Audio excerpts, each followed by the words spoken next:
Bienvenue à l'éveil de la conscience et à la renaissance.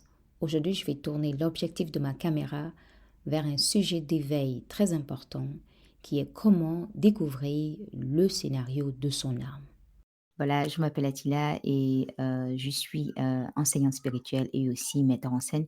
J'essaie de voir comment on peut mettre ces deux choses ensemble parce que je n'arrive pas à me détacher du travail artistique qui est la mise en scène et puis aussi du travail d'enseignant spirituel. Donc pour moi, les deux vont ensemble. Donc, parce que quand on traite un sujet ou quand on veut faire un film, on essaie de traiter un terme ou une situation où on veut exposer une situation de vie. Ça dépend vraiment de l'intention de la production, mais il y a toujours une certaine exploration. Donc, on tourne l'objectif vers une situation bien donnée et on essaie d'explorer ces situations-là. Donc, pour moi, ici, je prends cet exemple de l'objectif comme moyen pour moi de vous inviter à aller explorer comment vraiment faire de telle sorte à prendre le contrôle de votre existence, tout simplement. Parce que pour moi, on vit justement dans 2 scénarios, voilà. On a un scénario tout près qui est à l'extérieur de nous, heu, on n'a pas forcément contrôle, hein, de ce scénario. C'est un scénario tout près, surtout dans le monde actuel. Les enfants qui naissent aujourd'hui, en tout cas, ils sont à fond dans une sorte de scénario. Même moi, y compris, on a été dans une sorte de scénario où dès que tu nais, ben, on a déjà programmé tes parents. Donc on te dit voilà, il faut le mettre à l'école et de l'école, il va apprendre ça et puis après ça. Donc c'est tout un scénario, un très grand plan de comment, maintenir les humains qui arrivent, comment les programmer pour pouvoir servir une intention ou des intentions, voilà, que ça soit économique, que ça soit d'ordre, différentes sortes. Mais en tout cas, ce que j'essaie d'exposer ici aujourd'hui, c'est comprendre que nous vivons dans 2 scénarios. Et donc, c'est d'exposer ces 2 scénarios et justement trouver qu'en fait, la raison pour laquelle nous naissons, ben, nous avons aussi le scénario de notre âme qui attend en fait. Elle est à l'arrière-plan, mais c'est la raison pour laquelle vraiment que nous sommes nés. Et souvent, on est transporté par ce scénario extérieur de notre personnage, parce que la société crée tout un personnage, hein, à l'intérieur de nous, hein. Donc on est influencé par la société, on est programmé par l'éducation d'être un personnage. Donc c'est donc pour moi le métier de cinéma, c'est exactement ça puisque on va prendre le personnage, on va explorer la vie d'un personnage et puis on met en scène ce que la personne vit, qu'il appelle sa vie. Voilà, et on voit que c'est plus complexe que ça parce que l'être humain, on va voir que il est influencé par à différents niveaux. Donc c'est pas juste ses actions, mais on voit qu'au fur et à mesure que nous évoluons, on voit qu'il y a une exploration plus profonde de l'être. Donc on voit à l'époque, on s'en foutait des émotions d'un être humain. C'était pas important. Donc c'était ce qu'il devait faire qui était important. Au fur et à mesure, on voit que non, c'est à travers ses émotions qu'il est le plus impacté, même si on ne voit pas les émotions, mais c'est à travers ses émotions qu'il est le plus impacté et puis il agit différemment. Mais on s'en rend compte aussi que l'homme a aussi le corps mental, donc il a une partie de lui qui est aussi le mental, donc il est aussi beaucoup influencé justement, beaucoup influencé, beaucoup programmé par les croyances, donc c'est là-bas qu'on le tient. C'est-à-dire que vraiment, il est esclavagisé à partir de son mental, donc il est maintenu là-dedans et c'est comme ça qu'on le tient et on voit que le fait de le tenir ne l'emmène pas à être libre à l'intérieur de lui et donc du coup, ça affecte non seulement ses émotions et ça affecte ses actions qu'il pose. Donc on voit que lorsque nous, les êtres, on est exposés à l'extérieur, donc c'est ça, on est vraiment exposé à l'extérieur. Donc si on ne sait pas revenir, déjà pour commencer, les gens vont se poser la question: «Mais comment est-ce que l'âme peut avoir un scénario?» Ben oui, il a son scénario.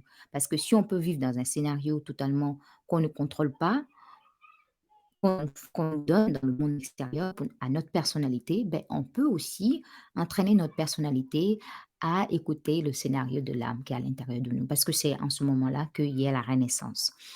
Donc, alors, l'éveil de la conscience, c'est un sujet qui est très bien connu, hein, donc c'est pourquoi il faut éveiller sa conscience, mais en quoi il faut l'éveiller? Parce qu'on parle de beaucoup de sortes de conscience.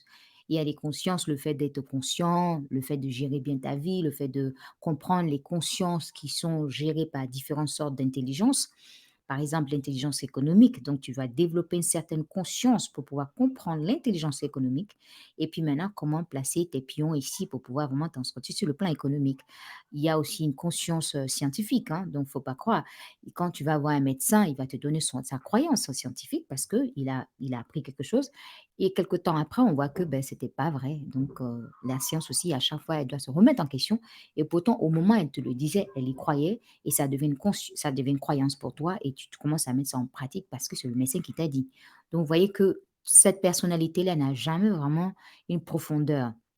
Il y a toute une croyance politique, donc ça c'est vraiment, la partie, qu'on va vraiment très bien explorer ici dans l'éveil de la conscience. Donc, vous voyez que cette conscience, on l'éveille de quelle manière? Non seulement pour être conscient de ce qui se passe autour de nous, pour être conscient de la conscience du personnage, c'est-à-dire que du scénario extérieur qui n'a rien à voir avec forcément la nature de qui nous sommes.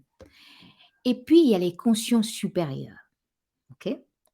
Parce que les gouvernements et tout ça, ils utilisent une certaine intelligence, ils utilisent une certaine conscience pour gérer tout ce qui est autour de nous.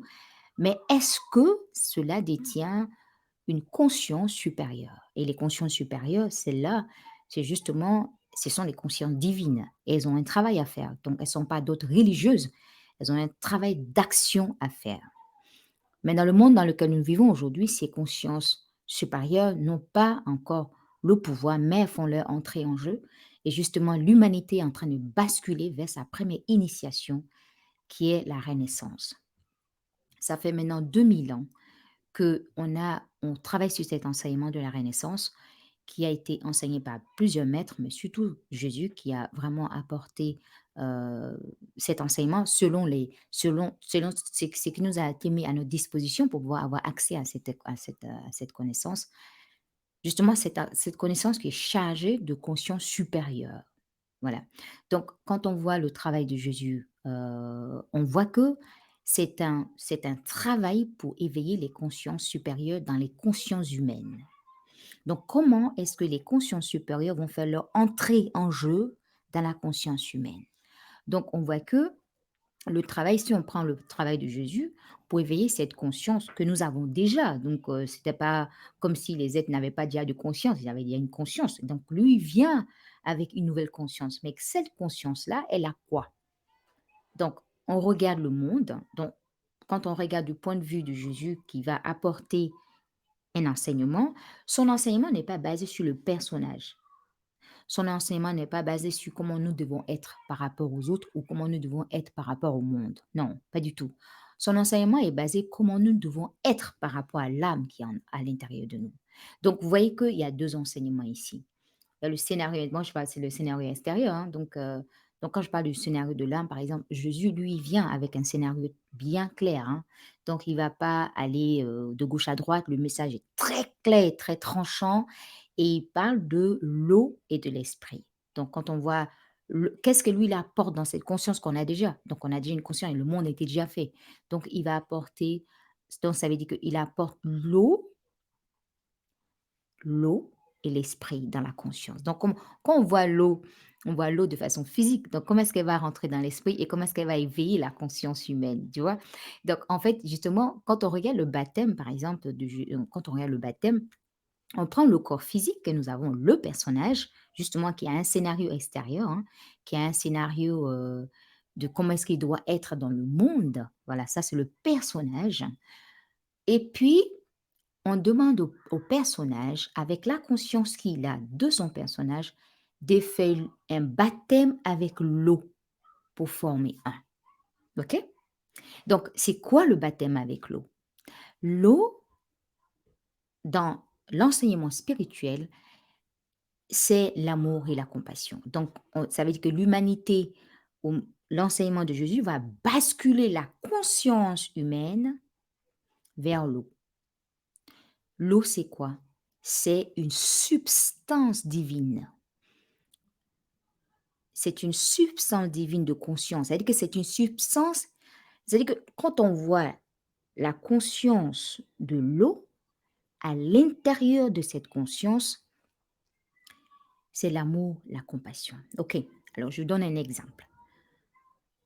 Imaginez simplement un homme qui est né dans les cultures normales, il a été déjà programmé normal pour être un bon époux et puis aussi même des fois pour, heu, c'est dans les traditions à l'époque, un homme frappait sa femme, c'était tout à fait normal, hein, donc on lui donnait même le fouet. Si elle te manque de respect, ben, tu peux la frapper. Donc supposons que ce monsieur grandit dans ce concept, sa personnalité, son personnage à ce scénario, parce que quand il naît dans une culture, il y a un scénario qui est déjà tout prêt par rapport aux cultures, hein. Donc quand toi tu nais net, tu suis le scénario de la culture qui est là et tu deviens un bon citoyen de cette culture-là. Et quand tu respectes ça, tu es un bon citoyen de cette culture. Ça, c'est le personnage. Donc, vous voyez que, imaginez simplement qu'il a le droit de frapper sa femme parce qu'on lui a donné le droit. Et c'était comme ça à l'époque, c'était ça, ça a toujours été comme ça. Donc, il a le droit de frapper. Donc, c'est une conscience. C'est une conscience collective, culturelle qui est mise là, et les gens y croient. Et ils mettent ça en pratique. Donc quelqu'un naît, un homme naît, un garçon naît, il va grandir et ils vont le programmer en fonction de ça, qui est le scénario de cette culture-là. Vous partez dans une autre culture, ils vont avoir un nouveau scénario. À nous, ici, c'est comme ça que nous sommes. Donc on prépare l'être, c'est-à-dire que la personnalité de l'être à être comme ça. OK. Maintenant, le Christ apporte un nouvel éveil, une bonne nouvelle. Donc Jésus dit toujours, je vous ai apporté la bonne nouvelle. Donc la donc cette bonne nouvelle, c'est quoi? C'est l'eau, le baptême avec l'eau. Donc, si lui, l'être, la personnalité qui a été programmée dans cette culture, OK, fait son baptême avec l'eau, au moment où il va utiliser la conscience culturelle, où il a le droit de frapper sa femme, dès l'instant il a fait le baptême avec l'eau, la pensée qui était au départ, la conscience qui était au départ là, où il se disait qu'il avait le droit, cette union avec l'eau à l'intérieur de lui ouvre son cœur et l'amour et la compassion prend le dessus. Donc, donc au moment où il va frapper, en même temps, il change. Il dit non, je n'ai aucun droit de frapper. Je ne peux que écouter par amour et écouter ma femme avec amour. Peu importe ce qui se passe, je ne peux que l'écouter avec amour. Vous voyez, c'est ça le baptême, hein. C'est pas d'aller plonger dans une piscine ou bien dans une piscine, avec on jette le corps dans l'eau et puis comme le pasteur le fait, il te jette dans l'eau et tu sors, puis voilà, c'est tout. Non, ça va ça il faut que la personnalité, quand il a fait vraiment le baptême, il est à l'intérieur. C'est-à-dire que la conscience collective change et elle devient aussi elle agit, c'est-à-dire que la personnalité commence à agir au service des consciences supérieures, les consciences divines. Donc, on voit que les consciences divines, elles ne sont pas d'ordre religieuse. Ce sont des consciences d'action. Au moment où je veux frapper ma femme, la conscience de la personnalité qui a été programmée change à cause du baptême de l'eau. L'eau devient le service. Je sers l'eau et l'esprit qui est à l'intérieur de moi. Parce que l'esprit, l'âme, vient avec les consciences supérieures à l'intérieur de nous. Donc, l'enseignement de Jésus, c'était comment je vais faire pour éveiller les consciences, à leur dire que la conscience sur laquelle ils opèrent n'est que la conscience de la personnalité. C'est pour ça qu'il le précise, hein. Il dit ce qui est né de chair est chair, hein. Donc, ça veut dire que la personnalité a une conscience, elle a sa façon d'être, mais ce qui est haut et d'esprit est celui-là qui peut te permettre d'aller dans le royaume. Ça veut dire que il y a un scénario qui est très clair, hein. Donc, tu ne peux pas rentrer dans ce royaume si en toi, l'eau ne devient pas la conscience qui coule en toi. Donc pour moi, c'était cette exploration profonde parce que je me disais, mais à force de chercher et au fur et à mesure, je vais vers cette, exploration, je comprends que finalement, c'est c'est l'enseignement ésotérique. C'est de ça que Jésus parlait, en fait. Jésus était un enseignant ésotérique. Il n'avait jamais été un enseignant pour le monde. Il n'était pas venu pour enseigner ce qui était à l'extérieur, la personnalité, le personnage. Moi, j'ai un personnage. Donc, vous voyez mon physique, j'ai mes émotions, j'ai fait mes choses, ça, c'est mon personnage. Le personnage a 3 éléments. Il a son corps physique, OK? 4 même, je pourrais dire. Il a ses pensées, il a ses émotions, il a son corps physique, il a ses actions. Qu'on assemble tout ça, c'est ça qui fait le personnage d'une personne. Vous voyez? Mais ce personnage peut ne pas être éveillé. Donc quelqu'un peut lire la Bible sans forcément être éveillé, vous comprenez?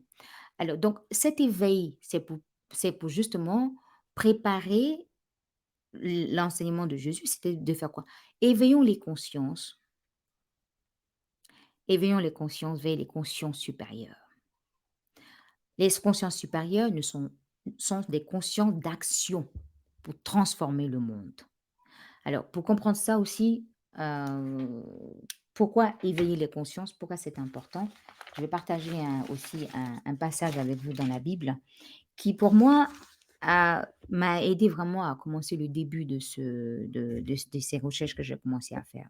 Alors, dans ce passage, c'est le passage de Genèse chapitre 1 et puis le verset 26. Je veux vous donner la différence entre l'éveil de la conscience de manière ésotérique, comme Jésus le faisait, mais qui n'a pas été fait correctement parce que c'est tombé dans la main du personnage, de la personnalité, et donc le travail n'a pas été fait correctement. D'accord? Donc, jusqu'au jour d'aujourd'hui, hein, il y a toujours des. C'est pas encore bien fait. Puis Dieu dit faisons l'homme à notre image, à notre ressemblance. D'accord? Qu'il domine sur, pour moi, je coupe tout court, qu'il domine sur le royaume des minéraux, comme ça on englobe tout ce qui est sous la terre, qui domine le royaume des végétaux, ben, on englobe tout ce qui est au-dessus de la terre, mais en ce qui concerne les végétaux, qui domine le royaume des animaux, ben, comme ça on englobe tous les êtres, les insectes et tout, tout, tout, tout, tout. Mais le problème avec ça, ce qui va se passer, c'est que si tu lis ça, tu vas voir que les hommes ont respecté ça. Ça veut dire que la personnalité n'a rien compris de ce message. Et ce message, la manière la Bible l'a écrite, elle sait pourquoi elle a fait ça.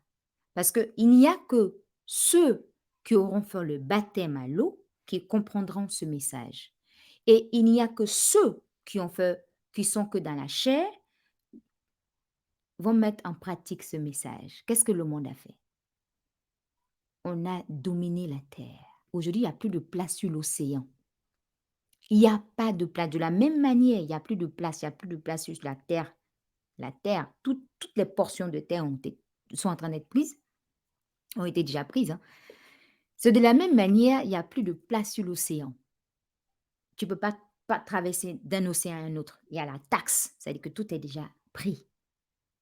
Regardez comment nous traitons les animaux.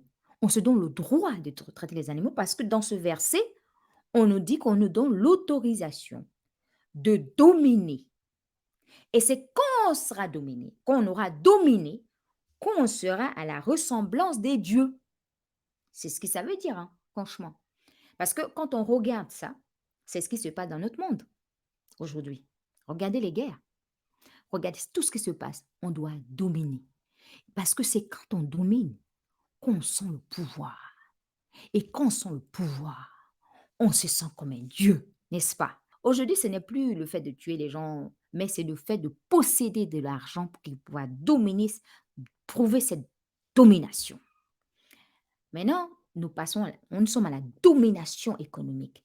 Nous sommes même à la domination dans l'éducation, hein, parce que dans l'éducation, c'est quoi?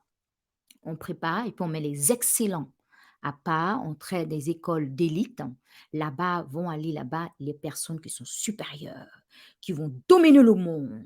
Ceux qui vont dans ces écoles, ce sont ceux-là qui seront les futurs dirigeants de ce monde qui vont dominer la terre. Plus ils vont dominer la terre, plus ils seront à l'image de Dieu. Vous voyez? Ça, c'est copie-coller. Et ça, c'est ce qu'on appelle le personnage. Le personnage qui a écouté ça, mais qui n'a rien compris. Alors, l'enseignement ésotérique, il est différent. L'enseignement de Jésus qui est ésotérique est totalement différent. Même s'il a été mis dans le contexte religieux, mais il n'a rien à voir avec ce contexte, mais, mais son enseignement, le Christ a un plan, un agenda pour la religion. D'accord? Donc ça, je vais parler de ça tout à l'heure. OK. Donc, vous voyez que ce passage, c'est l'un des passages les plus importants dans la Bible parce que c'est ce qui va détourner le monde dans l'enfer, détourner le monde dans la misère.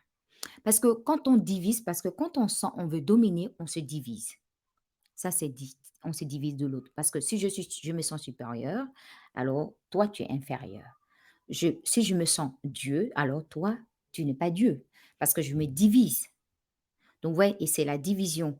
Quand on divise, qu'est-ce qu'on crée? On crée la misère, on crée la mort, on crée la souffrance dans le corps de l'autre et celui qui se sent comme Dieu, ben lui, il s'est dit que c'est normal puisqu'on m'a donné le pouvoir de dominer. Si je ne te et c'est ce qui a créé l'esclavage, hein. Si moi, je ne peux pas reconnaître un être humain et que j'ai le pouvoir, je me sens comme un dieu et je dis que cet être humain, celui-là n'est pas un être humain, c'est un animal. Mais dans cette parole, on m'a dit que j'ai le pouvoir sur les animaux. Donc, je peux dire que celui-là n'est pas un être humain, c'est un animal.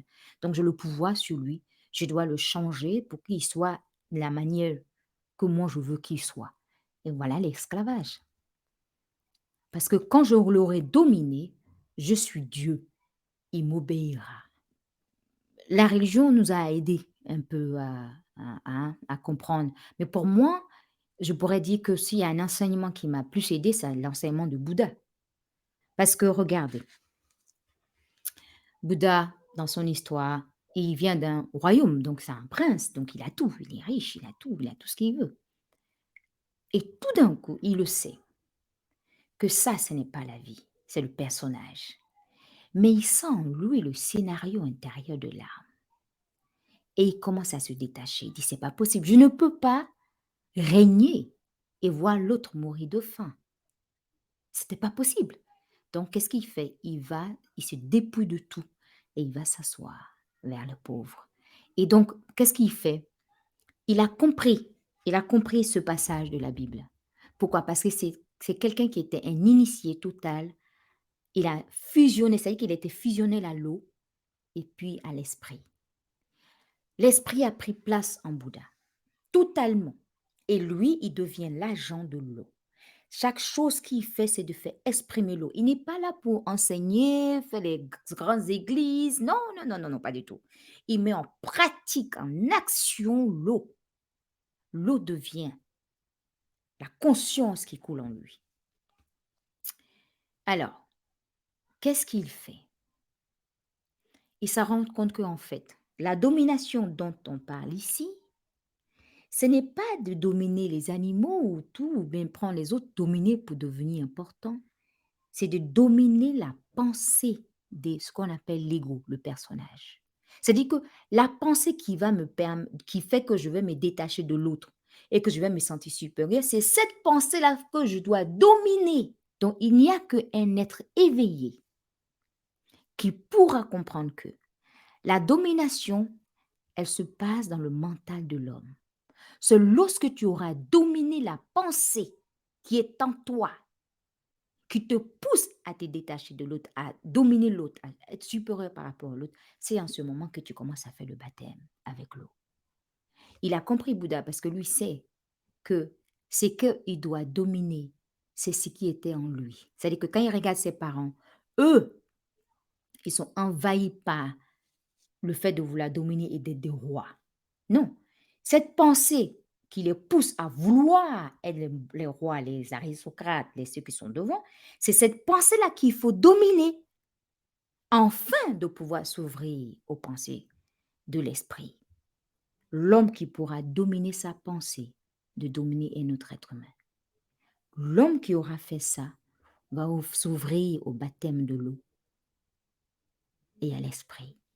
Et quand il sera ouvert au baptême de l'eau et à l'esprit, ça sera l'âme qui pourra faire descendre son intention afin que le personnage, le corps humain que nous avons, nous pouvons agir pour manifester les consciences supérieures dans l'action que nous posons. Lorsque nous aurons fait ça, nous manifestons la divinité sur terre et nous devenons des êtres divins. Ça, c'est pas religieux, hein.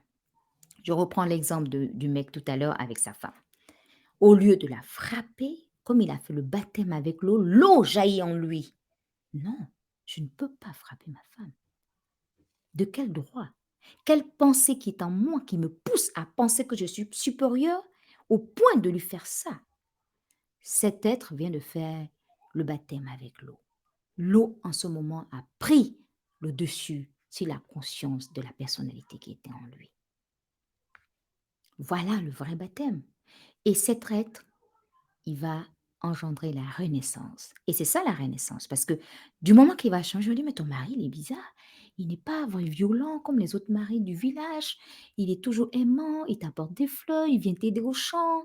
Oui, il ne fait pas ça pour plaire à sa femme, non. C'est parce qu'il a fait le baptême avec l'eau. Et en lui véhicule, comme Bouddha, les consciences supérieures, la compassion. Ce que Bouddha a enseigné, c'était la sagesse. Sans cette sagesse, on ne serait pas prêt pour recevoir le Christ. Il a, il a fait la place pour dire que si on ne se détourne pas de l'extérieur pour aller à l'intérieur, quand vous regardez la statue de Bouddha, les yeux sont légèrement ouverts pour dire que je regarde mon personnage, je regarde à l'extérieur de moi, mais je suis plus à l'intérieur de moi. Donc, je ne veux pas fermer complètement mes yeux pour ne pas dire que ma personnalité n'existe pas, elle existe, mais n'a plus d'influence envers moi. Si je prends encore l'exemple du monsieur, je ne peux pas dire que je ne comprends pas la conscience collective du village, des religions, des traditions, mais en moi se trouve le Christ qui se manifeste. Et sa façon de se manifester est mon action d'apporter que de la compassion et de l'amour envers ma femme. Vous voyez, le baptême, c'est ça. C'est de ça qu'il s'agit. Donc, vous voyez, donc c'est cet éveil de la conscience vers l'enseignement ésotérique, c'est celle-là qui nous fait comprendre tout. Donc, on peut lire cette Bible, hein, on va la comprendre avec le personnage, on n'aura rien compris. Et on peut le lire avec, lorsqu'on a fait le baptême avec l'eau, tout est différent. Puis, on se dit à bientôt dans une nouvelle vidéo, dans une nouvelle présentation, toujours dans l'éveil de la conscience et dans la renaissance. Merci et à bientôt. Au revoir.